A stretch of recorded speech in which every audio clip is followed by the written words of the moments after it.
Cruel life. I haven't been fed since 12 o'clock, so it's starving, imagine.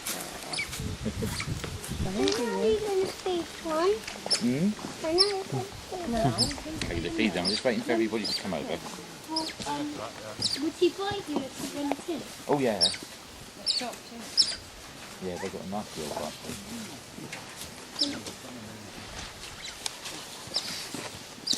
Can you see? Are you going to feed them now? Right, come on in, little one.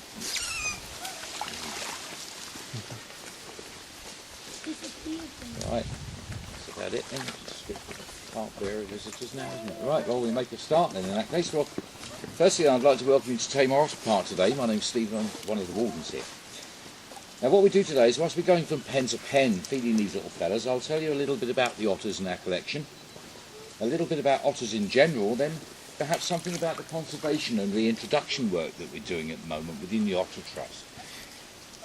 Now, this little lady in front of us here is called Suny, and she is an Asian short-clawed otter. Now, Suny here's had a bit of a hard time of it of late, because up to a few weeks ago she used to have a little friend in here with her, and his name was Nissan. Now, Nissan had to go to the vets with what we initially thought was an abscess on her tooth. Now, unfortunately, whilst he was there, it actually transpired that it was a malignant tumour.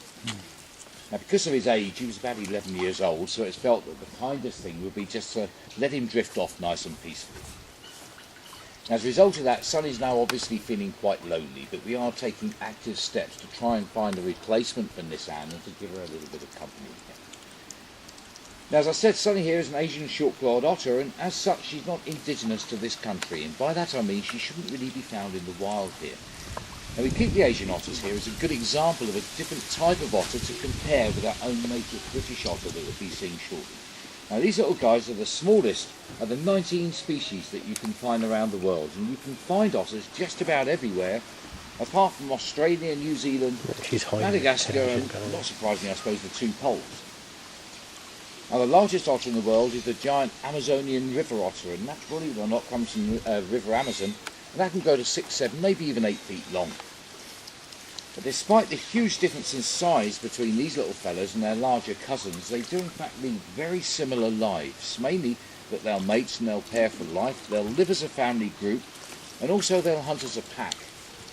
Whereas our own native British otter, he's a far more solitary animal, and indeed as soon as the male has finished mating, he's straight off down the local for a pint of lager and a couple of crisps, in typical British male fashion.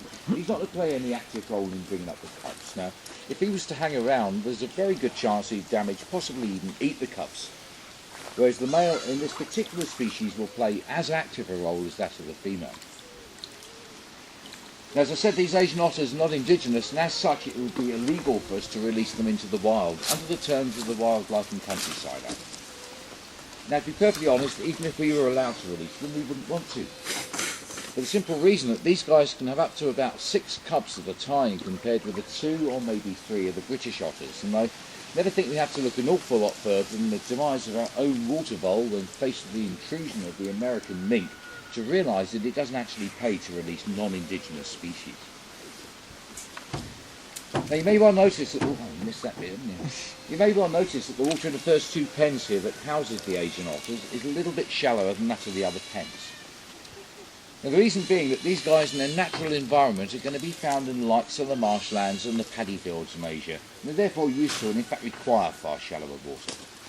Now, because of this, over a period of many, many years, they've evolved slightly differently to our own otter, and you might well notice that it's only their back feet that are fully webbed.